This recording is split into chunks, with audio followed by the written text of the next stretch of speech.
வணக்கம்.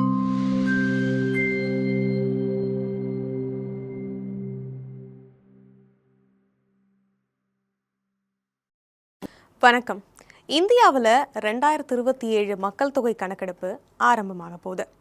இந்த கணக்கெடுப்பு ரொம்ப ஸ்பெஷல். ஏன்னா இது டிஜிட்டல் முறையில் நடக்க போகுது. முதல் கட்டத்தில் வீடுகளை பட்டியலிடுறது, அதாவது ஒவ்வொரு வீட்டையும் கணக்கெடுக்கிற வேலை நடக்கும். இரண்டாவது கட்டத்தில் மக்கள் தொகை கணக்கெடுப்பு நடக்கும். இப்போ முதல் கட்டத்தை பற்றி பார்க்கலாம். இதுக்காக நியமிக்கப்பட்டவங்க உங்கள் வீடுகளுக்கு வந்து தகவல்களை சேகரிப்பாங்க.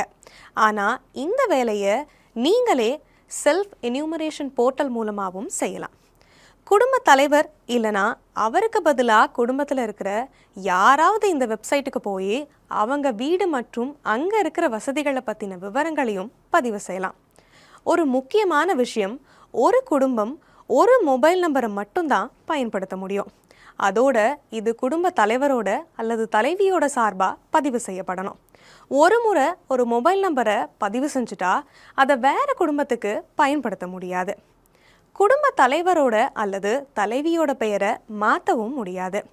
மக்கள் தங்களை தாங்களே கணக்கெடுத்துக்கிட்டா இந்த வேலை இன்னும் சுலபமாகவும் வேகமாகவும் முடிஞ்சிடும். இந்த செல்ஃப் என்யூமரேஷன் ஒரு சிறப்பு வசதி. உங்கள் மாநிலம் அல்லது யூனியன் பிரதேசத்தில் கணக்கெடுப்பு ஆரம்பிக்கிறதுக்கு 15 நாளைக்கு முன்னாடியே இது ஓப்பன் ஆகிடும். விருப்பப்படுறவங்க இந்த வசதி மூலமாக தங்களோட விவரங்களை முன்கூட்டியே பதிவு செஞ்சுக்கலாம். போர்ட்டலில் விவரங்களை எப்படி பதிவு செய்கிறதுன்னு பார்க்கலாம். முதல்ல எஸ்சி போர்ட்டலை ஓப்பன் பண்ணுங்கள்.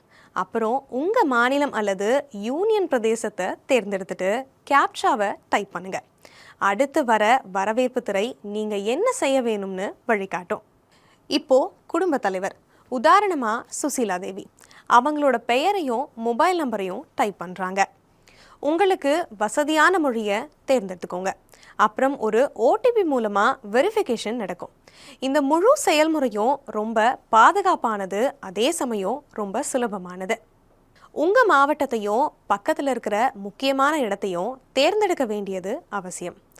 மேப்பில் நீங்கள் தேடின இடத்த காட்டுற மாதிரி ஒரு மார்க்கர் வரும். இப்போது அந்த மார்க்கரை உங்கள் வீடு இருக்கிற இடத்துக்கு நகர்த்துங்க.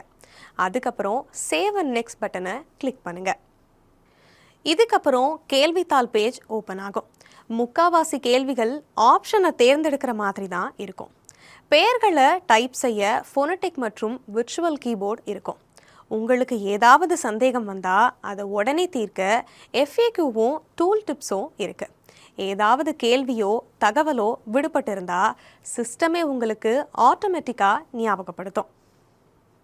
எல்லா விவரங்களையும் பதிவு செஞ்சதுக்கப்புறமா இதை கவனமாக செக் பண்ணுங்கள். தேவைப்பட்டால் நீங்கள் மாற்றிக்கலாம். இதை டிராஃப்டாக சேவ் செய்யலாம், இல்லைனா இறுதியாக சப்மிட் பண்ணலாம். சப்மிட் செஞ்சதுக்கப்புறம் ஹெச்சில் ஆரம்பிக்கிற 11 இலக்கு SCID ஸ்க்ரீனில் வரும். இது உங்களுக்கு SMS மூலமாகவும் வரும்.